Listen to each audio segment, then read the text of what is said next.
tardes. El día de hoy, junto con mi compañero Tomás Gómez y mi personal Ricardo, vamos a estar haciendo una pequeña explicación acerca del artículo que nos tocó llamado Aislamiento y caracterización de un péptido antibacteriano del veneno del Centruroides margaritatus. El Centruroides margaritatus, mejor conocido como alacrán nicaragüense de la familia Buthidae, es un artrópodo de la clase de los arácnidos. Son de color rojizo a marrón, tienden a crecer 11 centímetros, tienen una cola, la punta de la cola es muy venenosa. Por parte de las hembras tienden a tener crías al año, más de 100 crías, y habitan en rocas, bodegas, lugares abandonados, y se pueden encontrar 12 de ellos juntos en un mismo lugar. Ahora viene el efecto antimicrobiano. ¿Pero qué es esto? El efecto antimicrobiano es una sustancia que es capaz de dañar microorganismos o de evitar su crecimiento. En el veneno del escorpión se han encontrado diferentes péptidos que son capaces de dañar estos microorganismos. Ahora vienen los materiales y métodos. Aquí para esta investigación se utilizaron dos cromatografías, una de carácter iónico y otra de carácter de filtración. Pero antes, brevemente les diré que una cromatografía no es más que un método que separa la sustancia. ¿Y cómo lo hace? Lo hace por medio de mezclas de diferentes sustancias. Materiales y métodos. Para este se capturaron escorpiones adultos de ambos sexos de Centruroides margaritatus en la provincia de Sarumbilla Tumbes, en Perú. En el laboratorio, los escorpiones fueron mantenidos en aislamiento en cajas de plástico de 10 por 6 por 10 centímetros, en donde se les dio agua y fueron alimentados quincenalmente con grillos y con arañas. Para la obtención del veneno se utilizó una estimulación eléctrica de 22 voltios y se disecó al vacío y se mantuvo en refrigeramiento hasta su uso. Para esta investigación se utilizaron diferentes cepas bacterianas y hongos. Entre las cepas bacterianas se pueden caracterizar las gram positivas y las gram negativas. Entre las gram positivas se utilizaron baciloceros. Entre las gram negativas se utilizaron Staphylococcus, Salmonella, Klebsiella. Entre los hongos está la Candida albicans y las esporas de Pergillus. Fraccionamiento del veneno. Para este trabajaron con 50 miligramos de veneno de Centruroides margaritatus, los cuales fueron disueltos en 2 mililitros de buffer de acetato de amonio al 0,5 moles. Con un pH neutro, o sea, con un pH 7. Y los restos insolubles fueron eliminados en centrifugación a 10.000 RPM, o sea, 10.000 revoluciones por minuto. Esto con una duración de 15 minutos. Del sobrenadante se aplicaron 1.6 mililitros a una columna de CM-Cepadet C25 y se realizó una cromatografía de intercambio iónico. Esta equilibrada con el mismo buffer, y las proteínas retenidas en estas fueron eludidas con un buffer conteniendo cloruro de sodio al 0.25 moles y al 0.6 moles. Cromatografía de intercambio iónico en CM-Cepadet C25. La cromatografía de intercambio iónico se basa en el estudio de trazos de cationes y aniones. Esta se realiza mediante algunos elementos de laboratorio y de un cromatógrafo iónico. La cromatografía de intercambio iónico, en esta suceden unos procesos físico-químicos que tienen como propósito separar los componentes de una mezcla que difieren en sus cargas o en función de sus cargas. O sea, básicamente esta separa los componentes de unas sustancias que difieren en sus cargas. Esto mediante una columna cromatográfica, por lo que hay pues una fase estacionaria con propiedades catiónicas y aniónicas. Las paredes de esta columna cromatográfica, también conocida como matriz, van a estar impregnadas de una resina que bien puede ser poliestireno o resina de celulosa, las cuales van a contar con una carga. Al momento de pasar la sustancia por la columna cromatográfica, bueno, que en este caso la sustancia es veneno de escorpión, los componentes de carga diferente a los de la resina que está impregnada en la columna, pues van a ser atraídas a esta. Y los componentes con carga similares a esta van a ser repelidos y pues van a seguir de largo, como pueden ver en la imagen. Al momento de llegar todos los componentes a la parte inferior de la columna cromatográfica ya van a estar separados por sus partes. En este tipo de cromatografía también se juega con el pH de las proteínas o de los aminoácidos. Una proteína con un pH mayor que su punto isoeléctrico va a tener una carga negativa y las proteínas con un pH menor a su punto isoeléctrico van a tener una carga positiva. Para continuar con la purificación del péptido antibacteriano se utilizó una segunda cromatografía, una cromatografía de filtración en Cepadex G75, en donde se utilizó el mismo buffer de acetato de amonio al 0,5 moles y con un pH 7. Una vez se terminó de realizar la primera cromatografía, salió una gráfica de 7 picos. Aquí, para esta gráfica, se utilizó una segunda cromatografía que es de Cepadex G75, que es una cromatografía de filtración. ¿Para qué se utilizó? De la gráfica de 7 picos, se utilizó esta cromatografía para el pico 3 en general. ¿Y por qué se utilizó? Porque este pico presentaba más proteína. Entonces, lo que hizo esta cromatografía fue de que este pico se siguiera purificando, para que así se desprendiera de este tercer pico 2 picos más llenos de mucha proteína. Electroforesis en gel de poliacrilamida. La pureza y el peso molecular del péptido antibacteriano aislado fueron evaluadas por electroforesis en gel de poliacrilamida en condiciones denaturantes. Esto con ayuda de dodesil sulfato de sodio, o mayormente conocido como PAGE-SDS. De acuerdo a dos métodos, el método Chager y Bon-Jagow.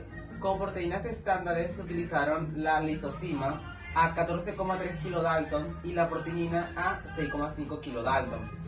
La electroforesis se realizó a un voltaje constante de 100 voltios, esto con una duración de 1.5 horas. La naturaleza básica del péptido se evaluó por electroforesis en gel de poliacrilamida en condiciones nativas, según el método Reiffel. Este sistema se implementó a un voltaje constante de 120 voltios y tuvo una duración de 5 horas.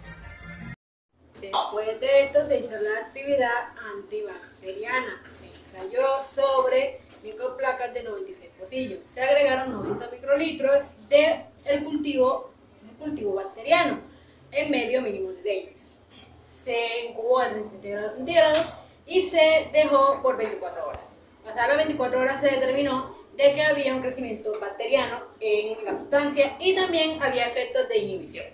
Después de esto la sustancia se pasó a diferentes placas Petri y se le agregaron discos de papel filtro que tenían impregnados el péptido antibacteriano. Se hizo el mismo procedimiento, se incubó a 17 grados centígrados y se dejaron 24 horas.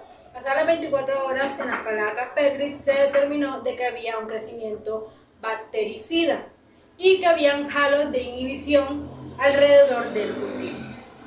Actividad antimicótica. Esta fue evaluada sobre 2 cepas de hongos, sobre Aspergillus niger y Candida albinans. La actividad sobre Aspergillus niger fue evaluada en microplacas con pocillos, mezclando 10 microlitros de una suspensión de 2 por 105 esporas mezclado con agua destilada, 70 microlitros de caldo saurau conteniendo 250 partes por millón de cloranfenicol, esto más 20 microlitros del péptido antibacteriano. Todo esto se incubó a una temperatura ambiente y fue evaluada a las 24, 48, 72 y 120 horas. En el caso de Candida albinans, la inhibición de crecimiento también fue evaluada en microplacas con pocillos, mezclando 250 microlitros de un cultivo celular en su fase logarítmica diluido en caldo saurau. Todo esto conteniendo 250 partes por millón de cloranfenicol y a una absorbancia de 600 nanómetros de 0,02 más los 20 microlitros del péptido antibacteriano. Todo esto también fue incubado a una temperatura ambiente y también fue evaluado a las 24, 72, 48 y 120 horas. En la actividad hemológica se ensayó sobre glóbulos rojos. Se tomaron 9 mililitros de sangre humana y se mezclaron con 1 mililitro de citrato de sodio. Luego se centrifugó a 3000 revoluciones por minuto RPM por 15 minutos. Una vez hecho esto, se eliminó el sobrenadante y se lavaron 3 veces con Burel sulfato. Después se tomaron 9 mililitros más y se incubaron a 37 grados centígrados por 1 hora. Una vez hecho esto, se evaluó la hemolosis producida. Al pasar el veneno crudo del escorpión por la primera cromatografía, se obtuvo una gráfica de 7 picos. Los 2 primeros picos tenían el burel de amonio, que es el inicial que se utilizó en la cromatografía. Los 4 picos siguientes tenían 0,25 moles de cloruro de sodio y el último pico tenía 0,6 moles de cloruro de sodio. Ahora bien, nos dice que a excepción del primer pico, los demás picos fueron capaces de reprimir el crecimiento de ciertas bacterias. En general, el pico 3, que tenía un 20% más de proteína, fue el que fue capaz de hacer un efecto inhibidor más creciente en diferentes cepas bacterianas. Figura 2. En esta se muestran los resultados de la segunda cromatografía que se realizó, o sea, la cromatografía de filtración en Cepadex G75. La cromatografía que se realizó fue sobre el tercer pico proteico de los resultados de la primera cromatografía. En este, como podemos ver, se trabajan en el eje de las Y con nanómetros, que van desde 0 hasta 0.28, y en el eje de las X, que se trabajan con números de tubos, que son desde 0 hasta 60. Como podemos ver, en este hay 2 picos. En el segundo pico se encuentra la actividad antimicótica o el péptido antibacteriano de interés. Y en el primer pico únicamente se encuentran proteínas contaminantes. Resultados de la electroforesis en gel de poliacrilamida. Los resultados obtenidos en la electroforesis en gel en condiciones denaturantes permiten deducir que luego del primer paso de purificación en CM Cepadex C25, el péptido aislado presenta algunos contaminantes proteicos de mayor peso, que luego son purificados en la segunda cromatografía, o sea, en la cromatografía de Cepadex G75. Así, luego del segundo paso de purificación, el primer pico incluye a las proteínas contaminantes, mientras que el péptido antibacteriano se encuentra en el segundo pico.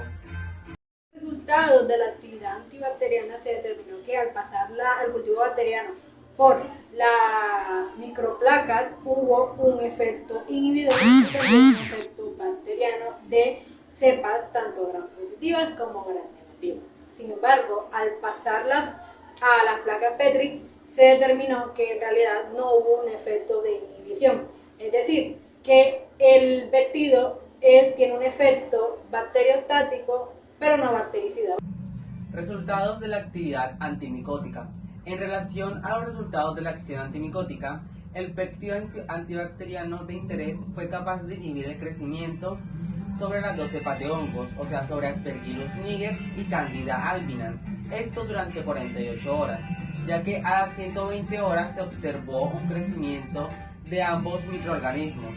Con esto se puede deducir que la actividad antimicótica fue temporal o es temporal, ya que se observó un retrasamiento o un retardo de su crecimiento, más no una inhibición completa de este, en comparación a otros péptidos antibacterianos de veneno de escorpiones. Y también se dedujo que el péptido estudiado no es hemolítico.